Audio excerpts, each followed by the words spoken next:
कि जिससे जानकारी न मिले कि आखिरकार नाले साफ हुए कि नहीं हुए, नदियां साफ हुई कि नहीं हुई है। जो बरसात का पानी आ रहा है वो सब गंदगी को लेके निकल जाएगा और इन पे आरोप भी नहीं लगेगा। वो बात अलग है कि बुंदेलखंड की नदियों को इतना खोद दिया गया, इतना खोद दिया गया है, किसी जिले में चले जाएं, हर जिले में सड़क पर, खेत के किनारे टीले बने हुए हैं, टीले लगे हुए हैं और ऊंचे ऊंचे टीले हैं।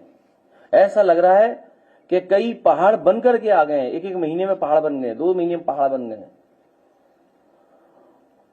और उस बात में मैं नहीं जाना चाहता हूं, उस पहलू पर, क्योंकि हमें भी वही जरूरत पड़ेगी एक समय पर। अभी एक पार्टी के नेता ने आरोप लगाया है कि उसके खिलाफ 1700 करोड़ की वजह से साजिश हो रही है। तो वही 1700 करोड़ जो हैं उसकी वजह से टीला ही नहीं दिख रहा किसी को, टीले कहीं दिखाई नहीं दे रहे किसी को। और इटावा में एक अधिकारी का ट्रांसफर हुआ, 80 मीटर ऊंचा पहाड़ लेके चला गया संघ अपने, गोरखपुर के करीब 80 मीटर ऊंचा पहाड़, अब वो है ही नहीं। अधिकारी ट्रांसफर हुआ, उसके साथ लगता है वो पहाड़ भी उधर ही चला गया, गोरखपुर की तरफ। तो मैं अभी कहूंगा कि 2 वीडियोस हैं, एक पुराना है, एक नया है, जो कि यमुना का है और एक यमुना का और है, जो अभी हाल में हमने, आपने एक चैनल और एक न्यूज के साथी ने जो कहा कि किस तरीके से ताजमहल के पीछे जो गंदगी है यमुना की, कैसे अंग्रेज टूरिस्ट लोग नाक बंद करके आ रहे हैं। और मैं आपको याद दिलाना चाहता हूं, जब पहला भाषण हुआ था आगरा में बीजेपी के बड़े नेता का, उन्होंने यह भरोसा दिलाया था कि अकेला आगरा $1 ट्रिलियन की टूरिज्म इकोनॉमी पैदा कर सकता है। $1 ट्रिलियन की, केवल आगरा एक शहर, $1 ट्रिलियन की। और क्योंकि आपको मैंने इसलिए बुलाया था, सरकार से तो कोई नहीं लड़ सकता, कमजोर आदमी तो लड़ ही नहीं सकता। आज हमारे कुछ साथियों ने कहा था कि वृंदावन के कुछ लोग आना चाहते हैं और अपनी बात को रखना चाहते हैं, या उनका मन बदल गया, या जैसा मैंने एक यूपी तक पे एक वीडियो देखा एक बेटी का, हमने तो मदद के लिए कहा। उन्होंने कहा कि योगी जी अच्छे हैं, वो बुरे हैं। हमें तो आज तक ये पता था कि वो बुरे, मैं अच्छा हूं। मैं उस बहन का, बेटी का धन्यवाद देता हूं कि मुझे आज पता लगा कि हम लोग बुरे हैं, मदद करने वाले बुरे हैं, तकलीफ परेशानी में खड़े होने वाले बुरे हैं। बच्चों से राजनीति नहीं करानी चाहिए, ये राजनीति बड़ा खराब खेल है। कब किसकी लॉयल्टी बदल जाए, कब किसका स्वार्थ सामने आ जाए। स्वार्थ और परिस्थितियों से बहुत सी चीजें बदल जाती हैं। तो मेरा सरकार से केवल यही निवेदन है, आईएएस अधिकारी, जिलाधिकारी गोरखपुर या और उन लोगों से, कि ये सियासत का खेल बड़े लोगों का है, इसमें बच्चों को नहीं डालना चाहिए। अब मैं भी चाहूंगा कि 2 हफ्ते 3 हफ्ते की छुट्टी ले लूं, थोड़ा अपने आप को ठीक करके तब फिर आप लोगों से मिलूंगा। अभी तो हम ही बुरे हैं, जब अच्छे हो जाएंगे तो फिर मिलेंगे आपसे।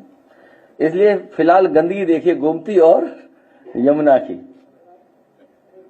की और उसकी गोमती की गंदगी देखिए, फिर आगे की बात हम लोग शुरू करेंगे।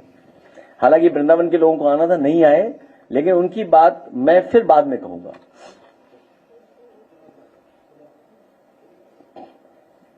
जिन मछलियों को पकड़ने के लिए मछुआरों को बहुत मेहनत मशक्कत करनी पड़ती है, जाल डालना पड़ता है, तब जाके मछली जाल में फंसती है, वो मछली आज नदी में यूं ही पानी के ऊपर तैरती नजर आ रही हैं। ऐसा इसलिए नजर आ रहा है क्योंकि ये मछलियां मर चुकी हैं।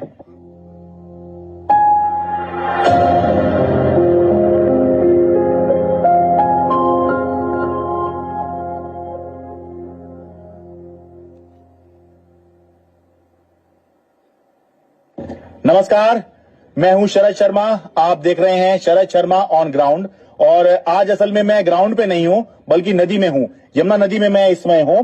बुराड़ी के पास ये बजरंगी घाट है और ये देखिए, ये जो सारा ऊपर आप ये सफेद सफेद ये देख रहे हैं, ये सारी मछलियां हैं।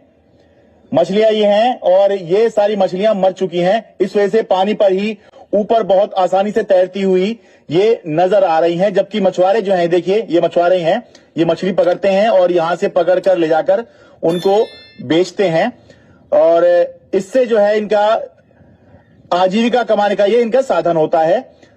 लेकिन क्योंकि मछलियां ये मर गई हैं तो इस वजह से अब ये मरी हुई मछलियों को अब आगे बढ़ाने का काम कर रहे हैं ताकि जो जिंदा मछली हैं वो इनके पास में आए और उससे ये अपना गुजर बसर कर सकें।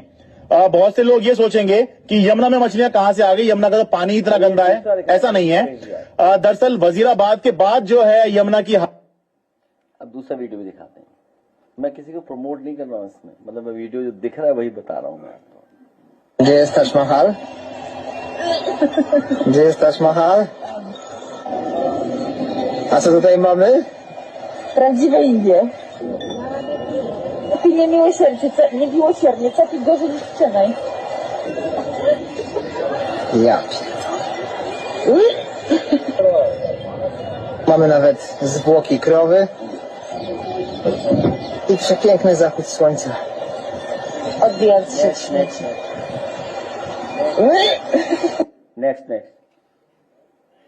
गोमती नदी पर जलकुंभी, नालों से गिरता वेस्ट पानी इसको जहरीला बना रहा है। बदबू और सफेद झाग से आसपास रुकना भी मुश्किल है। सफाई के नाम पर खाना पूर्ति ऐसी कि नालों से हटाया गया मलबा भी आसपास पड़ा है, जो बारिश के मौसम में फिर से वापस नदी में जा रहा है। राजधानी लखनऊ में गोमती नदी की स्थिति खराब बनी हुई है। शहर में अधिकतर जगहों पर नदी जलकुंभी से पटी हुई पड़ी है। इसके साथ ही जो नाले गोमती नदी में गिर रहे हैं उनकी सफाई भी नहीं की गई है। साथ ही नाले के पानी को बिना शोधित किए हुए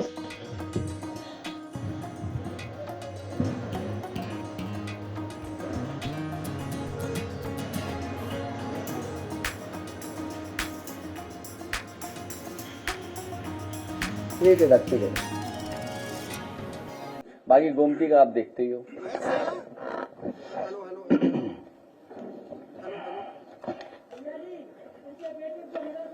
अरे बैठ जाओ भाई, बैठ जाओ, बैठ जाओ। ए बैठ जाओ यहाँ पे। ए बैठ जाओ, बैठ जाओ, बैठ जाओ। इसीलिए मैं अंदर नहीं बुलाता हूँ। प्रेस के लोगों से निवेदन करके आप लोगों को बुलाया था मैंने। माफी चाहते हैं, कुछ अनपढ़ लोग भी आ जाते हैं।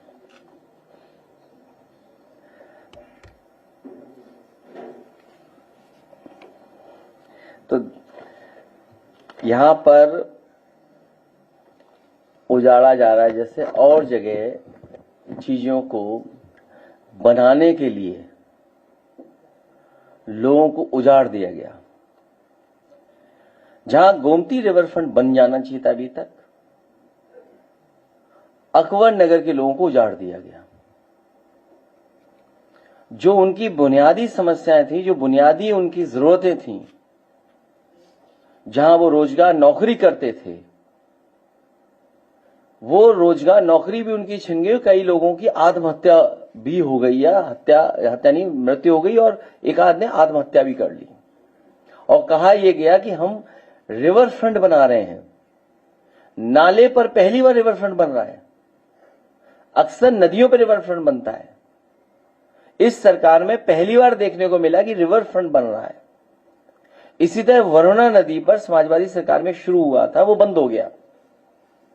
जो व्यवस्था थी, जो उस समय कोशिश की गई थी कि कोई भी गंदा नाले का पानी वरुणा नदी में ना आए, जो भी आए ट्रीटमेंट के बाद आए। और यही गोमती नदी रिवर फ्रंट के साथ था। यही अंतोगत्वा हमें आपको करना पड़ेगा।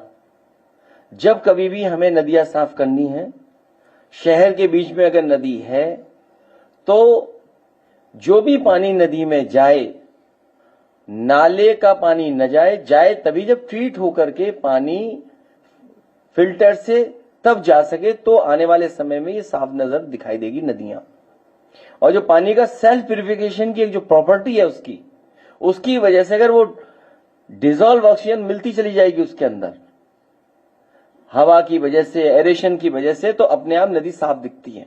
जो मछलियां मरी हुई दिख रही है, इसका मतलब यह है कि पानी का डिजॉल्व ऑक्सीजन बिल्कुल खत्म हो गया है। जब डिजॉल्व ऑक्सीजन खत्म हो गया है, तभी जीव जंतु या मछलियां मरना शुरू हो जाती हैं। और शायद वो पैरामीटर 4 मिलीग्राम पर लीटर का है। खैर, इसी तरह यमुना पर सबसे महत्वपूर्ण जगह, सबसे हिस्टोरिकल जगह और वृंदावन की सबसे महत्वपूर्ण जगह विश्राम घाट, केसी घाट पर समाजवादी सरकार में काम शुरू हुआ था। सुंदरीकरण का काम था कि ये घाट और ये जो रिवर फ्रंट बनेगा वो ऐसा बनेगा जिससे कि यहां टूरिस्ट अगर आए तो उसे अनुभव मिले कि हां, वृंदावन कितना साफ सुथरा दिखाई दे रहा है। आज ही अगर हम जाएं वृंदावन में तो आपको टीले कूड़ों के दिखाई देंगे, बड़े बड़े टीले लगे हुए कूड़ों की, गंदगी है। जो लोग ये कह रहे हैं कि हम कॉरिडोर बनाने से वहां पर टूरिज्म को बढ़ावा देंगे और टूरिस्ट को सुविधा देंगे, जिस सरकार ने उत्तर प्रदेश के 9 साल की सरकार और दिल्ली की 11 साल की सरकार, 11 और 9 20 साल की सरकार में ना कांवड़ियों के लिए कोई ऐसा कॉरिडोर बनाया जहां वो सुरक्षित और पवित्रता के साथ व्यवस्थित होकर के चल सके और उन्हें जो सुविधाएं मिल। ये जो कॉरिडोर बनते हैं, ये भारतीय जनता पार्टी कॉरिडोर बनाती है, लेकिन उसके कॉरिडोर बनाने का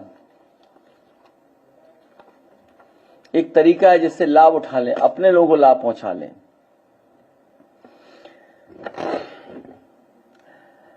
जो कॉरिडोर बनाते हैं उनका लक्ष्य कुछ और होता है, दिखाते कुछ और है, लक्ष्य कुछ और होता है।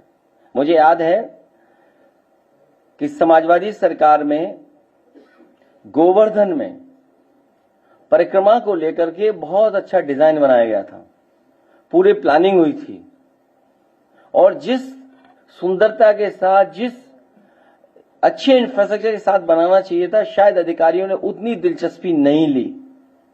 हालांकि बना, लेकिन जिन पैरामीटर में मैं बनाना चाहता था उस पैरामीटर पर नहीं बना पाए वो अधिकारी। पहले तो इन अधिकारियों को घूमने भेजना चाहिए। ये इकाना स्टेडियम इसलिए बन पाया क्योंकि इकाना स्टेडियम बनाने से पहले अधिकारियों उन लोगों को कई वर्ल्ड के बेस्ट स्टेडियम जो हैं उनको देखने को भेजा कि भाई देख के आइए, तब जाकर के आप अनुभव पाएंगे, तब बन पाएगा। और उसका परिणाम ये हुआ कि वो मैनचेस्टर का देख के आए, मैनचेस्टर क्लब का देख करके आए स्टेडियम, और उसका परिणाम ये हुआ कि आपको एक वर्ल्ड क्लास इकाना स्टेडियम मिल गया। यही जेनिशम पार्क, यही लोहिया पार्क इसलिए बन पाए क्योंकि यहां के अधिकारियों को भेजा गया था कि जाकर के दुनिया में दूसरे पार्क देख के आइए। नेपोलियन के जमाने में जो पार्क बने उन पार्कों को देखो, दुनिया में जिसका सबसे महत्वपूर्ण और सबसे ज्यादा नाम होता है उस पार्क को देख के आइए, तब बनाएंगे। तो उसका परिणाम यह हुआ कि आज लोहिया जनेश्वर पार्क लखनऊ सिटी के one of the best park बने हैं। तो केवल इन शहरों में नहीं बनाया, कानपुर में भी बनना शुरू हो गया था लोहिया पार्क, सीतापुर में भी दिया था, इटावा में भी दिया था, या जहां जहां उस समय हमारे जनप्रतिनिधि बोलते थे कि हमारे यहां जरूरत है तो वहां भी हम लोग बनाते थे। एग्जाम्पलरी काम मंडी में हुआ। ये जो किसान बाजार बना, जिसको बाद में उन्होंने दयाल पैराडाइज को बेच दिया, प्लासियो मॉल जो मॉल बना, सरकार मॉल नहीं बनाती है, लेकिन एग्जाम्पलरी काम किया मॉल का, और उसका परिणाम ये हुआ कि मॉल बना। देखिए आप, प्लासियो मॉल बना जो आज भी देश का one of the best mall है। आपका एक्सप्रेस वे बना, आगरा लखनऊ, उसके बारे में तो कहना नहीं है। हम ही नहीं, विरोधी लोग भी कहते हैं, कई बार बीजेपी के लोग उस सड़क पे चलते हैं, हमें ही ओवरटेक करके निकल जाते हैं आगे।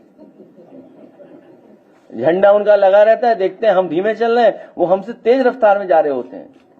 और देश के प्रधानमंत्री इसलिए उतरे थे वहां पर क्योंकि समाजवादी पार्टी की सरकार में वो डिजाइन हुआ था पूर्वांचल एक्सप्रेसवे, जिसमें कि एयरफोर्स का हवाई जहाज उतर सके, और उस पर हरकुलस जो सबसे भारी वाहन है हमारे एयरफोर्स का, वो उतरा वहां पर, सुकोई मिराज उतरे। इसी तरह बस स्टैंड और मेट्रो पहला देश का होगा कि जहां पर पीपीपी पर बस स्टैंड बना, और बस स्टैंड के साथ मेट्रो के स्टेशन को ऐसा जोड़ा कि आप बस स्टैंड और मेट्रो में दोनों जा सकते हैं। समाजवादी सरकार में वो जो डिजाइन मेट्रो एयरपोर्ट तक हुई थी, वो एयरपोर्ट आसानी पहुंच जाए मेट्रो से, वो डिजाइन का पार्ट ये था कि लोग आए मेट्रो से, स्टेशन से चले जाए।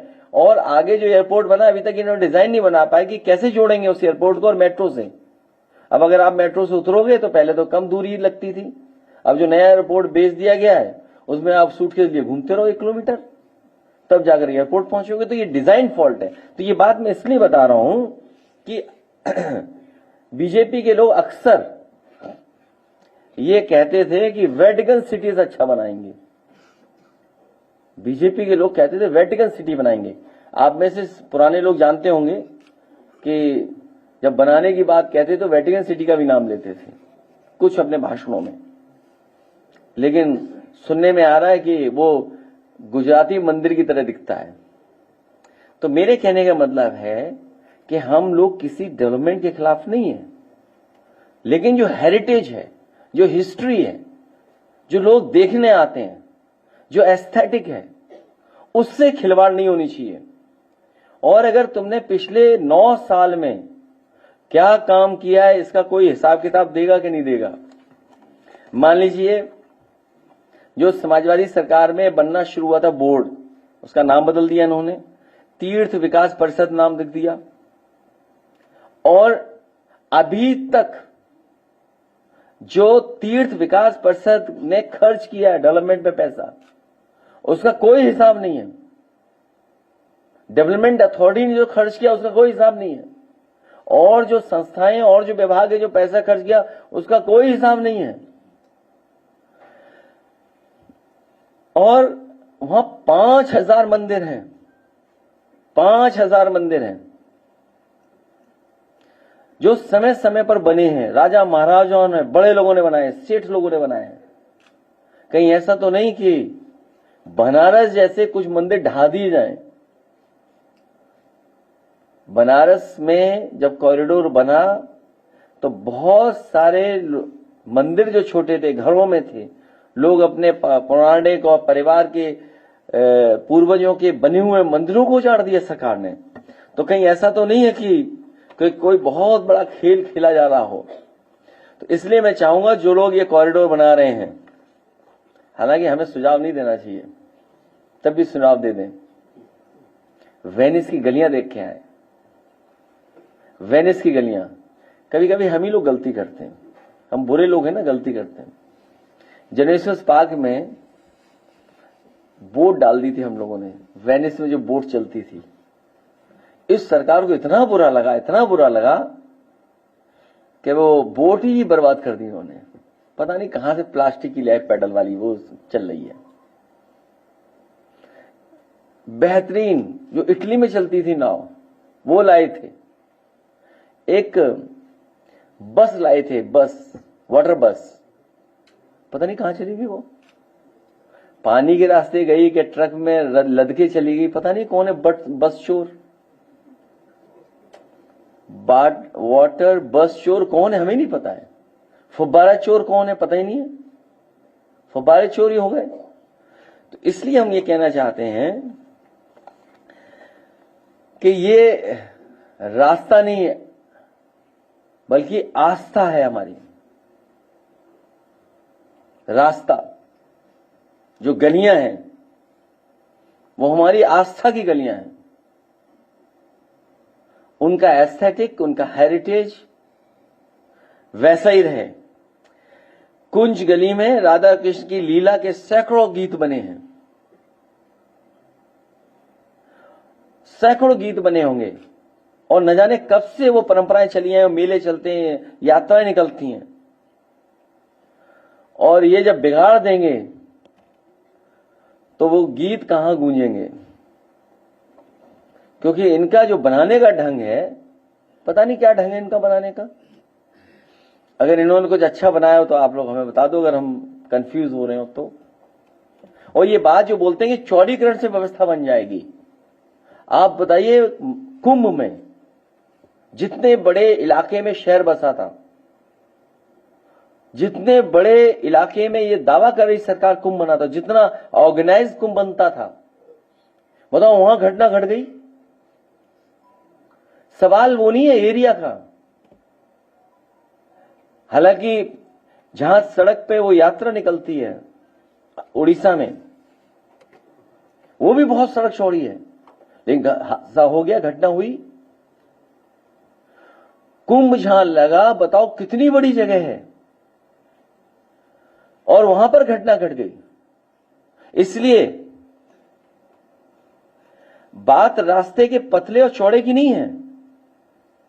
हमने बहुत सारे देशों के शहर देखे हैं जहां पर सड़कें बहुत चौड़ी नहीं हैं, लेकिन मैनेजमेंट है वहां पर। बात मैनेजमेंट की होती है, बात सिस्टम की है कि आपने क्या सिस्टम क्रिएट किया है, आपका एडमिनिस्ट्रेशन कितना ध्यान दे रहा है, आप मैनेजमेंट कितना कर ले रहे हैं। आप लखनऊ जैसी राजधानी का ट्रैफिक मैनेज नहीं कर पा रहे, सोचिए आप। इतनी पुलिस, इतना वीआईपी, और मुख्यमंत्री स्तर पे बैठक होती है, सोचिए ट्रैफिक मैनेजमेंट की, जो एक सिपाही और एसआई और उनको अधिकारियों करनी चाहिए ट्रैफिक मैनेजमेंट की, वो मुख्यमंत्री स्तर पे बैठक होती है, सोचिए। उसके बाद भी मैनेजमेंट नहीं दिखाई दे पा रहा है, तो सड़कें कम चौड़ी है क्या लखनऊ की? सवाल है सिस्टम क्या क्रिएट कर रहे हैं, एडमिनिस्ट्रेशन क्या कर रहा है, और आप मैनेजमेंट का क्या कर रहे हैं। अगर चौड़े रास्ते की बात होती तो जगन्नाथपुरी के सड़क में दुर्घटना में या कुंभ में खुले मैदान में भगदड़ क्यों मच गई थी। भाजपा को दुनिया के उन देशों से प्रेरणा लेनी चाहिए जिन्होंने अपनी विरासत एवं धरोहर को बचाए बनाए रखते हुए विकास किया है। लोग अगर आएंगे तो कुंज गलियों को देखने आएंगे, कोई आपका थका हुआ जो आप बनाते हो, क्रिएट करते हो, उसको देखने नहीं आएंगे। सारा झगड़ा दरअसल जमीन का है। जैसे अयोध्या में जमीन का खेल खेला इन्होंने। सारा झगड़ा से बसे लाखों लोगों को उजाड़ देती है। भाजपा अपनों को ठेका दुकान देकर उनसे चंदा वसूली करती है और मुआवजा के नाम पर घोटाला करती है। एक अधिकारी अभी भी लापता है, अंडरग्राउंड है। जनता आज मजबूर है, लेकिन जब यही जनता नई सरकार आएगी तब विकास के नाम पर विनाश की ये नकारात्मक नीति हमेशा के लिए समाप्त कर दी जाएगी और हर मुआवजा घोटाले की जांच होगी। कई जगह मुआवजा इन्होंने या तो दिया नहीं या अपने लोगों को संतुष्ट और खुश करने के लिए मुआवजा में भी खेल खेला है। और मैं इतना ही कहना चाहता हूं, जिस तरीके से ये काम करते हैं, मथुरा वृंदावन भाजपा को कभी माफ नहीं करेगा। और भाजपा के लिए तो भाजपाई महाभ्रष्टाचार ट्रेनिंग मैनुअल में एक अध्याय का नाम है कॉरिडोर करप्शन। कैसे नियंत्रण धन संपत्ति कोष को हत्या है, कैसे सरकारीकरण करें, कैसे चढ़ावे को बेचकर भाजपाई अपनी जेब भरें, कैसे सुविधाओं के नाम पर जनता को गुमराह करें, कैसे परस्त्रीय जमीन पर कब्जा करें, आसपास की जमीन पर कब्जा कैसे मुआवजाओं के नाम पर कमाई करें, कैसे जमीनों को औने पौने दामों में खरीदें, कैसे बाद में 10 गुना रेट पर जमीन बेचें। वो खेल आपने हमने सबने देखा है कि कुछ मिनटों में कितना मुनाफा करा दिया किसी को। कैसे छोटी दुकानों और उनकी कमाई को मटियामेट कर दें, कैसे बड़े शोरूम से इकट्ठा पैसा लेकर उन्हें स्थानीय लोगों का कारोबार छीन करके दे दें, कैसे स्थानीय कारीगरी की कलाकृतियों की दुकानें उजाड़ें, कैसे परंपरागत व्यवसाय को स्थान छोड़ने पर मजबूर करें जो पहले से व्यवसाय कर रहे हैं, उन पर इतना दबाव बना दें कि वो अपना कारोबार छोड़ करके चले जाएं। कैसे बड़े व्यापारियों से कमीशन खाकर उनका सामान बेचें, कैसे लोगों के जीवन यापन का साधन व घर दुकान छीनकर सदियों से बसे लोगों को उजाड़ें। हम लोगों ने अयोध्या में देखा कि जो लोग दादा परदादा के जमाने से लोग रह रहे थे, गरीब थे, अपने जानवर रख करके जीवन यापन करते थे, उनको इस सरकार ने उजाड़ दिया। केवल वहीं नहीं उजाड़ा, और जगह भी उजाड़ा इन्होंने। विरासत के गलियारे में जो उजाड़ा वहां, जो जाने कितने वर्षों से रहते थे, कैसे अपने बाहरी लोगों को लाभ पहुंचाकर यहां स्थापित करें। बाहरी लोग हर जगह स्थापित होते जा रहे हैं, जो अच्छा खासा पीछे से मुनाफा देते हैं उन बाहरी लोगों को ये बढ़ावा दे रहे हैं। कैसे बाहरी लोगों के सारे राजनीति करें, कैसे स्थानीय बाहरी में विभाजन करें, कैसे चुनावी गणित को बदलें, कैसे आस्था को व्यापार बनाएं। इसलिए हमारा निवेदन है, आस्था को व्यापार न बनाएं, आस्था को आस्था ही रहने दें। और जो हेरिटेज है, जो वहां का ट्रेडिशनल जो चीजें होती रही हैं, उस आर्किटेक्चर, उन पौराणिक गलियों को नष्ट ना करें। बाकी तो आप सब जानते ही, ओसीएम, डीसीएम और एफसीएम भी एक नया। ओसीएम, डीसीएम और FCM, future CM.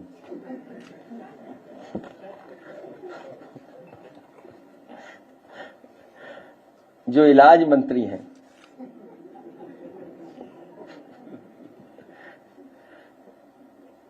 OCM, DCM, FCM इलाज मंत्री हैं, लेकिन उनके इंतजाम इलाज का ही हो रहा है। उनके इलाज का इंतजाम हो रहा है। हमें उम्मीद है कि सरकार जो बनाना चाहती है वृंदावन में कॉरिडोर, दुनिया के जो हेरिटेज जहां पर बचाई है देशों में, वहां जाएं अधिकारी, घूम के आए, देख करके आए, गलियों को कैसे संरक्षण किया जाता है, वहां सुंदरता कैसे बनाई रखी जाती है, उन्हीं गलियों में, छोटी छोटी गलियों में कैसे खूबसूरत बनाया जाता है, खूबसूरती लाई जाती है। और उसके बाद किसी अच्छे आर्किटेक्ट, अच्छे प्लानर को ढूंढें और उससे काम कराएं। क्योंकि जिसका जो काम है, अगर वो काम नहीं कर रहेगा या नहीं मौका देंगे तो कुछ और निकल आएगा काम। उसी का परिणाम यह है कि जो बच्चों को टैबलेट दी गई हैं, पहले बच्चे उंगलियों से घिसते हैं, जब नहीं चलता तो फिर अंगूठा भी घिसते हैं, और जब नहीं चलता तो बाद में बेच आते हैं उसे। कांवड़ियों को जिस तरह से कहा जाता था कि पहले भी निकलते थे और अभी निकले, बीजेपी से पहले भी निकलते थे जब बीजेपी सरकार नहीं थी, तो मुसलमान कहीं ना कहीं पानी पिलाने का काम, फल देने का काम करते थे। मगर अब जो है तफ्तीश कहीं लगाई जा रही है, कहीं उनसे नाम पूछा जा रहा है, कहीं ना कहीं इख्तिसाद भी पैदा करने की कोशिश कर रहे हैं। कारोबार, रोजगार हमें आपको जोड़ता है, आयोजन हमें आपको जोड़ता है, खुशियां, मेले हमें आपको जोड़ता है। ये किसी की खुशी नहीं देख सकते बीजेपी के लोग। और बीजेपी में 3 गुट हो गए हैं। बीजेपी में 3 गुट हैं। एक, पहला खुद मुख्तार हैं, एक दिल्ली वाले के उम्मीदवार हैं, और एक संगी साथी के कैंडिडेट हैं। जो दिल्ली वाले कैंडिडेट हैं, जो हाथा नहीं भाता के भी शिकार हैं।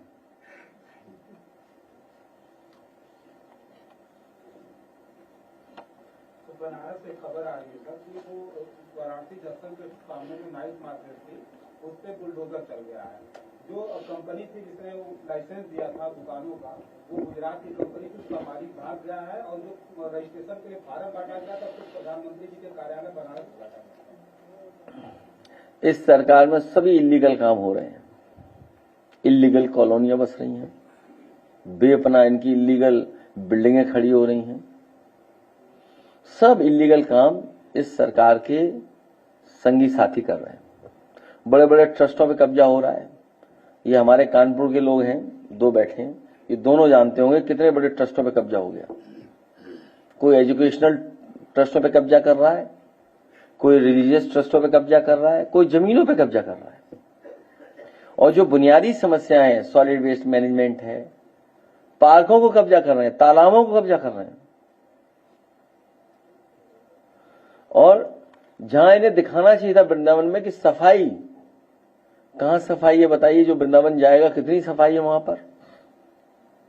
ट्रैफिक मैनेजमेंट और सुविधा तो समाजवादियों ने दी। कट अगर नहीं दिया होता, न बना होता, तो शायद इतना आसानी से दिल्ली वाले और लखनऊ वाले एक्सप्रेसवे से उतर करके नहीं जा पाते।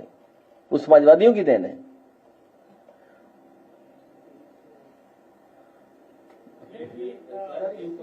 धर्मांतरण मामले में एक झांगुर बाबा को गिरफ्तार करा है, क्या कहेंगे? एक और बाबा को गिरफ्तार कर लो।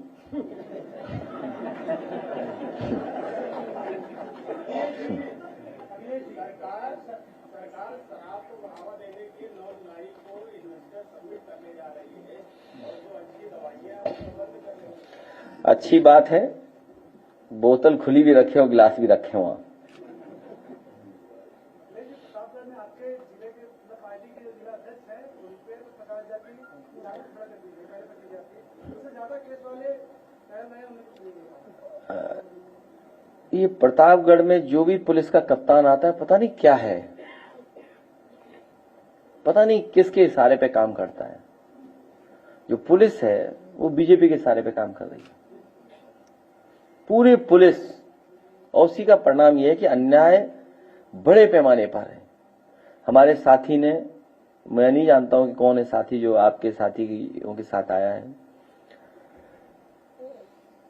जिस परिवार की ये बात कर रहे हैं, मैंने पहले भी एक दिन कहा था, उस परिवार पे 100 से ज्यादा मुकदमे दर्ज हो गए हैं, 100 से ज्यादा। ये बीजेपी के लोग हम लोगों को ट्यूशन करा रहे हैं, फ्री ट्यूशन करा रहे हैं, फ्री ट्यूशन हो रहा है हम लोगों का। अकबर नगर के जो लोगों को जो है वहाँ जो कानूनियत दी गई है, वहाँ 3 दिन से पानी आ रहा नहीं है, बिजली आ रही है, सब रोडों पे जो सोने में मजबूर हो गए, कैसे देखते थे? बीजेपी के लोग उजाड़ने का काम करते हैं और अकबर नगर के लोगों को मैंने कहा कि वहीं का वहां वापस उन्हें बसा देंगे। ए, तुम्हें इस पे पूछोगे ना, लगाइए दिखाइए कुछ और इनको। वीडियो वायरल हो रहा है जौन के हॉस्पिटल। पहले तुम्हें एक तस्वीर दिखाऊं, 2 दिन पुरानी है, वृंदावन की। मैं भेज रहा हूं तस्वीर, या स्क्रीन पे लगा दो इनको। तुम्हें कूड़े से कुछ नहीं है हटाने के लिए कोई चिंता। और इनको जीबीएनआईसी का वीडियो दिखाइए। और वृंदावन में जो काम किया, अगर मुझे स्क्रीन और स्लाइड शो मिल जाएगा तो मैं देता हूं आपको। जी,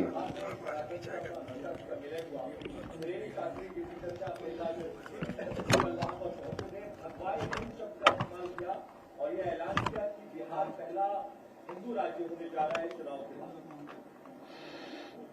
क्या चीज? सम्मेलन हुआ बिहार में, अश्विनी चौबे पूर्व केंद्रीय मंत्री। देखिए, मैं तो एक ही चीज जानता हूं, सच्चा रास्ता ही धर्म का रास्ता है, वही सनातन का रास्ता है। अन्याय करने वाले सनातनी नहीं हो सकते।